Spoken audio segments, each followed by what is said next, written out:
Hello everyone, स्वागत है आप सभी का आपके अपने यूट्यूब चैनल पर। मेरा नाम प्रियंका है और मेरा सिलेक्शन दिल्ली पुलिस 2023 में हो चुका है। जैसा कि आपको पता है कि मैं अभी ट्रेनिंग पर हूँ, तो मेरी ट्रेनिंग का अभी दूसरा महीना चल रहा है। तो मैं अपनी ट्रेनिंग का भी एक्सपीरियंस आपके साथ शेयर करूँगी। साथ ही साथ आपके कमेंट जो भी आपके डाउट आ रहे थे कमेंट में, वो उनको भी क्लियर करने की पूरी कोशिश करूँगी।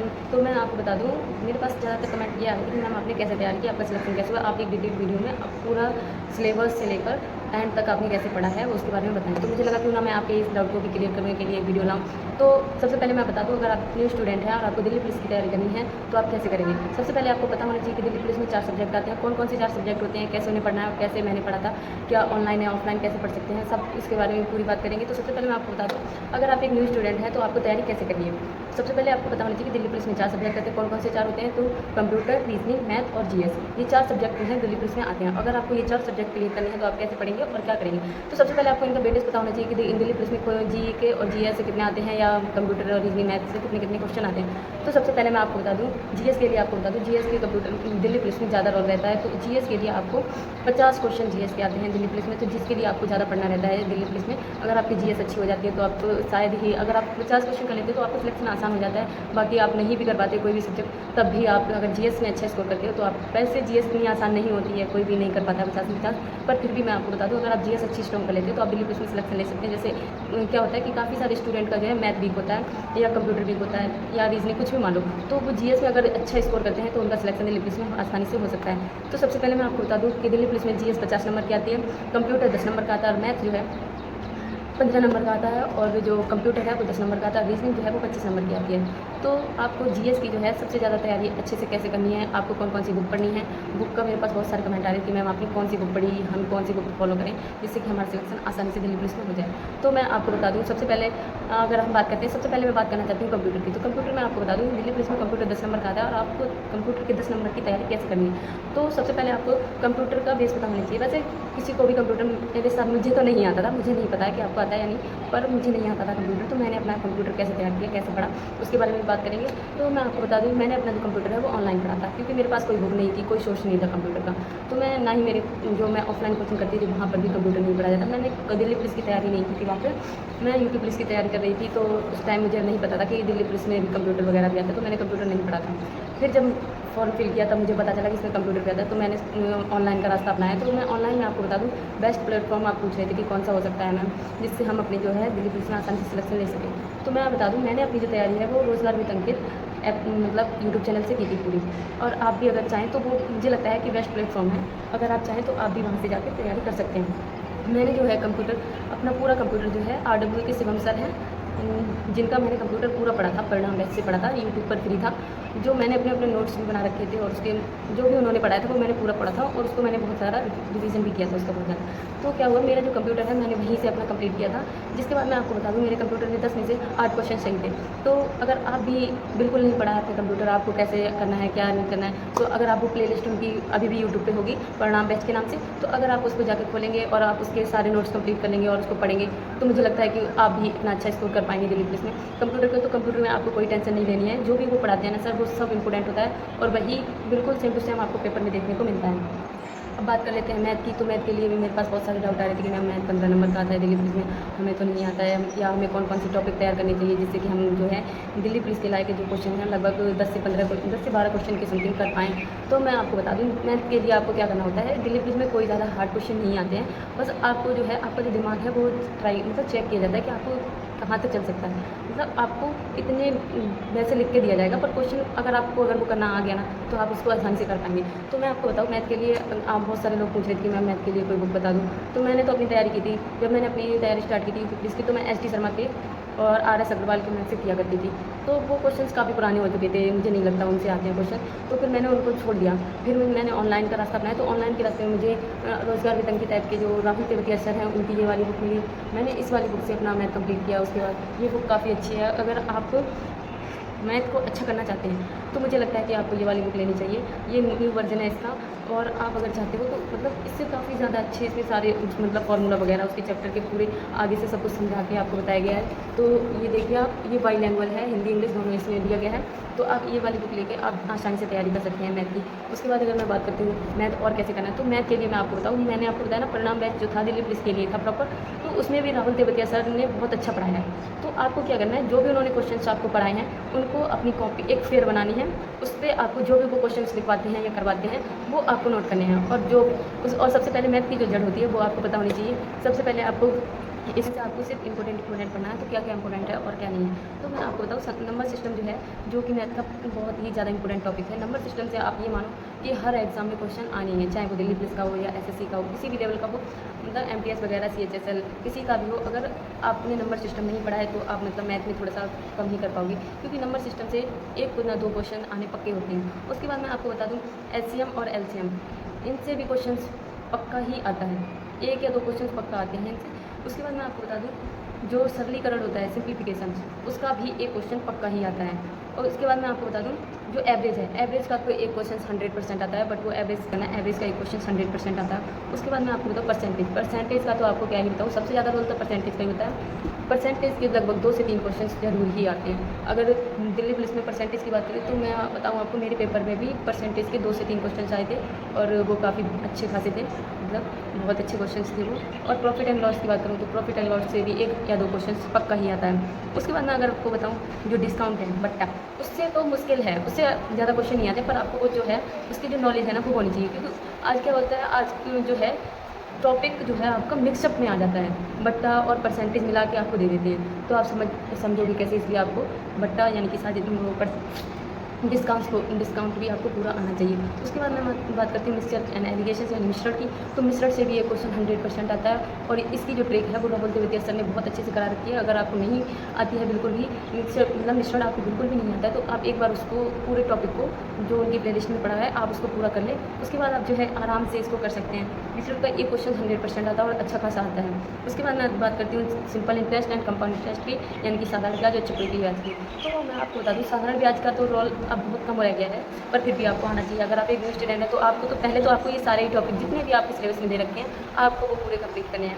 उसके बाद मैं आपको बता दूँ कि जो टाइम एंड वर्क होता है, टाइम एंड वर्क से एक क्वेश्चन 100% आता है, ठीक है। उसके बाद मैं आपको बता दूँ नल एंड टंकी, पाइप एंड सिस्टम से एक क्वेश्चन यहाँ से भी आता है, मतलब टाइम एंड वर्क और पाइप एंड सिस्टम इन दोनों को मिला के एक क्वेश्चन पक्का ही आता है। उसके बाद मैं बता दूँ टाइम, स्पीड एंड डिस्टेंस, समय, चाल और दूरी, इससे भी एक न एक क्वेश्चन जरूर ही आता है। मतलब ऐसा हुआ है कई शिफ्टों में मैंने देखा है, इससे 1 से 2 भी क्वेश्चन हो जाते हैं।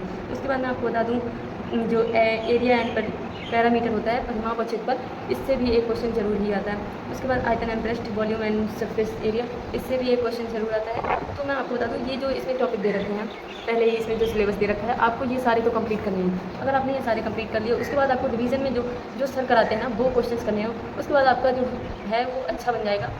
धीरे धीरे आप मैथ में एक स्ट्रॉन्ग स्टूडेंट बन जाएंगे। उसके बाद मैथ आपका कंप्लीट हो जाएगा, मैथ की कोई दिक्कत नहीं रहेगी। उसके बाद आपको क्या करना है कि आपको जो दिल्ली पुलिस का जो करंट पब्लिकेशन का पूरा प्रैक्टिस सेट आता है, इसमें कंप्यूटर, रीजनिंग, मैथ और GS 4 सब्जेक्ट दिए जाते हैं, मतलब प्रीवियस ईयर क्वेश्चन उसमें आते हैं। तो आपको उसके क्वेश्चन भी लगा के देखने हैं, क्या आप उनको कर पा रहे हैं या नहीं कर पा रहे हो। तो इससे क्या होगा कि आपका मैथ अच्छा हो जाएगा। अब बात करते हैं मैथ की मैंने बता दी आपको, कंप्यूटर की बता दी। उसके बाद बात करते हैं आप रीजनिंग की। तो रीजनिंग में आपको बताऊँ, रीजनिंग के लिए आपको कुछ नहीं करना है। रीजनिंग आप अगर ऑनलाइन भी पढ़ लेते हो, केवल ऑनलाइन, तो भी आप रीजनिंग में अच्छे स्कोर कर पाओगे।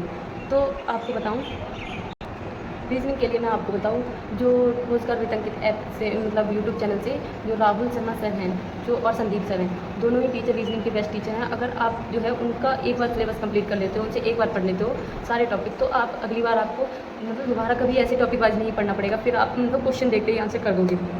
कुछ इस टाइप से पढ़ाते हैं वो रीजनिंग के, मतलब ऐसे क्या बताऊँ आपको, रीजनिंग के किंग हैं वो। मतलब उनको रीजनिंग, वो आपको रीजनिंग ऐसे सिखा देंगे कि आप मतलब क्वेश्चन देखते ही फिर आंसर आप करने लगोगे। रीजनिंग वैसे भी हार्ड नहीं होती है। रीजनिंग अगर आप एक बार पूरा कंप्लीट कर लेते हो, उसके बाद आप प्रीवियस ईयर क्वेश्चन से ही अपना मतलब बना सकते हो कि आपको क्या करना है, कैसे करना है, आपका कंप्लीट हो जाता है उसी के बाद। उसके बाद मैं बात करती हूँ रीजनिंग के बाद GS की। तो GS का बहुत बड़ा डाउट आ रहा था मेरे पास कि मैम GS के लिए क्या करें, GS बहुत हार्ड होती जा रही है, GS हमसे नहीं हो पा रही है। तो मैं आपको बताऊँ GS के लिए आपको क्या करना है और कौन सी बुक पढ़नी है, और ल्यूसेंट आपको पढ़नी है या नहीं पढ़नी है। उसके अलावा भी आपको कोई बुक पढ़नी है या नहीं पढ़नी है, ऑनलाइन पढ़ना है, ऑफलाइन पढ़ना है GS की। तो GS की बात करती हूँ। GS को जो है मैंने कैसे पढ़ा था और मेरी तैयारी कैसे हुई थी GS की, और मैंने GS को स्ट्रॉन्ग कैसे किया, या मेरे GS में कितने नंबर थे। तो मैं पहले आपको बता दूँ, मेरी GS इतनी भी ज़्यादा स्ट्रॉन्ग नहीं थी, मतलब फिर भी कमज़ोर भी नहीं थी। पर दिल्ली पुलिस में जो GS रोल है वो बहुत ज़्यादा हार्ड रहता है। तो अगर आप कितना भी पढ़ लो ना, GS कभी ख़त्म नहीं होती है। तो GS का जो है मेरे दिल्ली पुलिस में GS में 28 नंबर थे। तो GS 30 मतलब 50 में से 28 नंबर थे, इतनी हार्ड थी। और फिर भी ठीक ही थे। उससे मतलब उससे कम ही आते हैं बच्चों के, तो ज़्यादा हो ही नहीं सकते। अगर आप बहुत ज़्यादा जीएस में स्ट्रॉन्ग हो तो आप मुश्किल से 40 कर पाओगे, 50 तो कोई कर ही नहीं सकता उसमें। उसके बाद मैं आपको बताऊँ कि आपको कौन सी बुक फॉलो करनी है। मैंने कौन सी बुक फॉलो की थी अपनी जीएस के लिए, तो मैं आपको बताऊँ, मैंने अपनी जो जीएस की बुक थी वो मैंने सबसे पहले तो आपको बता दूँ, मैंने ये ल्यूसेंट ही पढ़ी थी। जीएस का मेरे पास कोई और स्रोत नहीं था, मैंने बस ल्यूसेंट ही पढ़ी थी। और मैं ल्यूसेंट के साथ साथ मैं बताऊँ मैं क्या पढ़ती थी, तो मैं कुमार गौरव सर उत्कर्ष क्लासेस से जो हैं उनकी मैं जो करंट अफेयर्स की क्लास आती है डेली, वो पढ़ती थी। तो करंट अफेयर्स में मैंने बहुत सारे नोट्स भी बना रखे थे अपने, और वो जो है वो केवल करंट अफेयर्स नहीं पढ़ाते, मतलब वो जीएस के क्वेश्चन भी उसमें ऐड कर लेते हैं। तो वो काफ़ी ज़्यादा आपको मतलब आपको करंट अफेयर्स तो अच्छी होती ही है, साथ में आपकी जीएस भी अच्छी कराते चले जाते हैं। उनकी जो क्लास है, एक सुबह वाली तो ये हो गई करंट अफेयर्स की, उसके बाद शाम को 8 बजे भी एक क्लास आती है उनकी जो जीएस के लिए स्पेशल होती है, जिसमें ना मैं आपको क्या बताऊँ, वो इतने अच्छे से पढ़ा देते हैं कि आपको हर टॉपिक याद हो जाता है और आप अच्छे से उसको कर पाते हैं। तो अगर मैं बात करती हूँ कि आपको जीएस के लिए और क्या करना है, तो सबसे पहले तो आपको ल्यूसेंट ही पढ़नी है। ल्यूसेंट कैसे पढ़नी है और क्या पढ़ना है, कि ये बहुत सारे लोगों को डाउट आ रहा कि मैम ये मेरे को याद नहीं होती है, इसको मैं कैसे पढ़ूँ, तो मैं आपको दिखाऊँ। अगर आप देख रहे हो तो देखो, ये जो है आपको पढ़ना तो पूरा है, फिर आपको जो इंपॉर्टेंट लगता है उसको आपको हाईलाइट करते जाना है। जैसे मैंने कर रखा है, मैंने ये अपनी लगभग 3 से 4 बार पढ़ी थी, ये जब तक मैं तैयारी कर रही थी, उसके बाद भी मैंने पढ़ी है इसको। तो अब अभी भी पढ़ती हूँ, मेरा जब भी मन करता है मैं इसको रिवीजन करने के लिए ले लेती हूँ। और आपको बताओ, इसके जो पीछे जो टॉपिक दे रखे होते हैं, इसमें कंप्यूटर भी दे रखा होता है, तो यहाँ से भी काफ़ी ज़्यादा हेल्प मिल जाती है कंप्यूटर के लिए।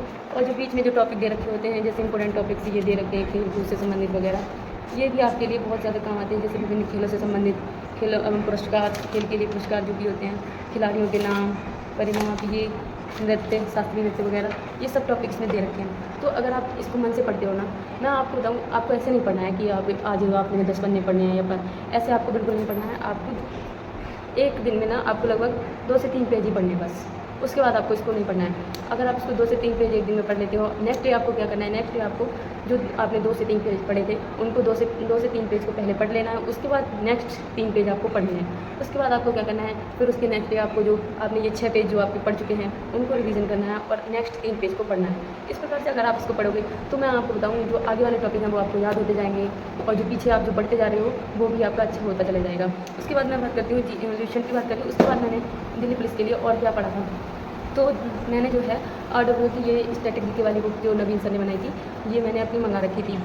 तो मुझे इससे भी काफ़ी ज़्यादा हेल्प हुई। मैंने जो इसमें से इंपॉर्टेंट टॉपिक थे वो भी बहुत सारे हैं इसमें, मतलब इसमें जो है मैं क्या बताऊँ, SSC की बेस्ट बुक मैं कहूँ, मुझे तो SSC की बेस्ट बुक लगती है ये नवीन सर ने जो बनाई है। मतलब इसमें काफ़ी ज़्यादा इंपॉर्टेंट टॉपिक्स दे रखे हैं जो कि मतलब दिल्ली पुलिस में आपको सीधे सीधे दिख जाते हैं, क्वेश्चन भी वैसे ही मिल जाते हैं। तो मुझे तो ये बुक बहुत ज़्यादा अच्छी लगी और मैंने ये बुक भी लगभग 2 से 3 बार पढ़ रखी थी तब। उसके बाद मैं अभी भी पढ़ती हूँ इसको। तो उसके बाद अगर आपको बताऊँ जीएस के लिए और क्या करना है आपको, तो और ऑनलाइन की अगर मैं बात करूँ तो मैंने आपको कुमार गौरव सर का बता दिया है। कुमार गौरव सर जो भी मतलब करंट अफेयर्स पढ़ाते हैं, फुल पत्ती वाली क्लास रोज़ सुबह 6 बजे आती है, वो तो है ही इंपॉर्टेंट। उसके बाद अगर आपको और भी ज़्यादा स्ट्रॉन्ग करनी है तो उनकी शाम को 8 बजे भी एक क्लास आती है, जो मतलब कि एक सीरीज़ भी हो सकती है। जैसे उन्होंने पहले चलाई थी 7 फेरों वाली सीरीज़, फिर मतलब ऐसे ही चलाते रहते हैं वो। तो आप अगर उनकी वो सीरीज़ कंप्लीट कर लेते हो तो आप मतलब बहुत ज़्यादा स्ट्रॉन्ग अपनी जीएस को कर पाओगे। और ऐसा क्या होता है कि मतलब वो जो है वो जो पढ़ाते हैं उसकी जो एक ट्रिक बना देते हैं, और वो ट्रिक उनकी बहुत मज़ेदार होती है, जिससे कि बच्चों को आसानी से याद हो जाता है। तो आपके सारे सब्जेक्ट के बारे में चारों इन्फॉर्मेशन मैंने दे दी हैं। अब मैं आपके थोड़े से कमेंट ले लेती हूँ जो कि मेरे पास कमेंट आ रहे थे, उनका मैं रिप्लाई करना चाहूँगी। तो सबसे पहले मेरे पास कमेंट आया था कि कट ऑफ कितनी जाती है। तो मैं आपको बताऊँ, कट ऑफ की अगर मैं बात करूँ, जैसा पेपर आता है उस हिसाब से कट ऑफ जाती है, और जितने बच्चे मतलब फॉर्म फिल करते हैं और जैसे बैठते हैं उसमें, और वो कट ऑफ की आपको क्या बताऊँ, कभी तो कट ऑफ कितनी भी जा सकती है। अगर पेपर हार्ड है तो कट ऑफ कम जाएगी, और पेपर अगर आसान आया तो कट ऑफ ज़्यादा जाती है। फिर भी मैं आपको अगर मोटा मोटा बताऊँ, जैसे मेरी कट ऑफ कितनी गई थी और मेरा जो है कैसे हुआ था, तो मैं बताऊँ मेरा पेपर जो था वो हार्ड था। तो मेरा पेपर हार्ड होने के कारण जो मेरी कट ऑफ थी वो क्या गई थी और कैसे गई थी। तो मैं गर्ल्स की अगर बात करूँ तो गर्ल्स की कट ऑफ 61 गई थी। जनरल की जो गर्ल्स की कट ऑफ थी वो 61 थी, और जो OBC की थी वो शायद 55 थी, और जो SC ST की जो कट ऑफ थी वो 47-48 के समथिंग थी। तो मतलब कि कट ऑफ की तो आपको टेंशन करनी ही नहीं है। क्या होता है कि पेपर अगर हार्ड आता है ना तो कट ऑफ लो ही जाती है। और कट ऑफ क्या है कि कट ऑफ के लिए आपको कोई टेंशन नहीं लेनी है। पहली बात तो ये है कि आपको कट ऑफ की कोई टेंशन लेनी है, आपको बस पढ़ाई की टेंशन लेनी है। अगर आप पढ़ाई अच्छी करते हो तो कट ऑफ से आपको कोई लेना देना नहीं है, कट ऑफ में आपका नंबर जरूर आएगा। उसके बाद मैं आपको बात कि बेस्ट प्लेटफॉर्म क्या है पढ़ाई के लिए ऑनलाइन, तो मैंने आपको बता दिया। रोज़गार विद अंकित जो यूट्यूब चैनल है वो एक मतलब सीरियस स्टूडेंट हो तो ही उस पर आ सकता है, नहीं भी है तो वो सीरियस कर देते हैं मोटिवेशन कर करके। तो आपके लिए बेस्ट जो प्लेटफॉर्म है वो रोज़गार विद अंकित है। तो आप अगर वहाँ जाकर अपनी पढ़ाई करते हैं तो आपको काफ़ी ज़्यादा हेल्प मिलती है, आप अच्छे से पढ़ सकते हैं। उसके बाद मैं बात करूँ बुक बता दूँ तो बुक मैंने बता दी है आपको। उसके बाद किस पब्लिकेशन की पढ़े, तो मैंने आपको बुक बता दी है। पहले तो पब्लिकेशन की क्या करनी है, आपको जो प्रैक्टिस करनी है ना दिल्ली पुलिस की, तो उसके लिए आपको केवल पब्लिकेशन की बुक ले लेनी है बस, प्रीवियस क्वेश्चन की और कुछ नहीं। मैंने बस केवल वही ली थी और वहीं से पढ़ाई की थी। तो जो आपको वो उससे पढ़ाई करनी है बस, और किसी पब्लिकेशन के पीछे नहीं पढ़ना है, ज़्यादा बुक्स नहीं पढ़नी है। मैंने जितनी आपको बता रखी है बस उतनी फॉलो कर लेते हैं आप, तो आप दिल्ली पुलिस में आसानी से सिलेक्शन ले सकते हैं। फिर ट्रेनिंग में क्या क्या होता है दिल्ली पुलिस की, तो ट्रेनिंग आप पहले आ जाइए। ट्रेनिंग में कुछ नहीं होता है, सबकी अच्छी होती है ट्रेनिंग, और मेरी भी अभी ट्रेनिंग ही चल रही है। तो मैं आपको बता दूँ थोड़ा, ट्रेनिंग ऐसा होता है कि ट्रेनिंग में आपको ज़्यादा टाइम नहीं दिया जाता है। आप इतना मतलब हाँ, जो दिल्ली पुलिस की जो लॉ वगैरह होते हैं वो भी आपको पढ़ने रहते हैं, क्योंकि आप एक अब पुलिस वाले बन चुके हो, तो आपको कैसे करना है, कैसे मतलब किसी के ऊपर क्या केस और कैसे लगाना है वो भी तो आना चाहिए। अभी तक तो हम केवल किताबें पढ़ते हैं, हम ये तो नहीं पढ़ते हैं ना कि हम मतलब हम अगर कोई एक्सीडेंट कर रहा है तो हम उस पर क्या धारा लगाएंगे या क्या, मतलब कुछ भी नहीं आता ना। तो वो हम यहाँ पे सीखते हैं, और उसके बाद हमें ग्राउंड में काम भी करवाया जाता है, जैसे रनिंग हो गई, एक्सरसाइज वगैरह हो गई, और खड़े रहने का तरीका, डिसिप्लिन वगैरह, ये सब बताया जाता है। ट्रेनिंग तो ठीक ही होती है, उसकी आपको टेंशन नहीं लेनी है। गर्ल्स के लिए ट्रेनिंग बिल्कुल भी हार्ड नहीं होती है। मैथ के इंपॉर्टेंट टॉपिक मैंने आपको बता दी, कंप्यूटर की भी बता दी। आपके नंबर कितने थे, तो मैं आपको बता दूँ, मैं 68.8 थे। 2 नंबर मुझे मिले थे क्योंकि मेरे जो पेपर था वो बहुत हार्ड था। तो ऐसा होता है ना, नॉर्मलाइजेशन होता है, तो उसमें कुछ स्टूडेंट बढ़ जाते हैं, पर ऐसा कुछ नहीं होता है। वो बिल्कुल मतलब बराबर इक्वल करने के लिए रखते हैं, क्योंकि किसी का पेपर मतलब ईजी कर देते हैं तो किसी का हार्ड कर देते हैं। तो जिसका हार्ड होता है उसको नंबर मिलते हैं, और जिसका ईजी होता है उसके नंबर थोड़े कट जाते हैं, मतलब इक्वल कर दिया जाता है उनको। इसके बाद आपको बताऊँ मॉक टेस्ट कैसे लगाएं। तो जब मॉक टेस्ट आपको अभी तो बिल्कुल नहीं लगाने हैं। मॉक टेस्ट आपको कब लगाने हैं मैं बताऊँ, जब अगर आप तैयारी कर रहे हो तो मॉक टेस्ट आप कब लगाओगे और कैसे लगाओगे। तो मॉक टेस्ट लगाने के लिए आपको क्या करना है, मैंने अपने मॉक टेस्ट जो है वो रोज़गार वेतन की तरफ से ही लगाए थे। वहाँ पे फ्री मॉक टेस्ट आपको मिल जाते हैं, दिल्ली मतलब हर जिसकी आप तैयारी कर रहे हो। दिल्ली पुलिस की मैं जब कर रही थी तो मैंने वहीं से अपने मॉक टेस्ट लगाए थे।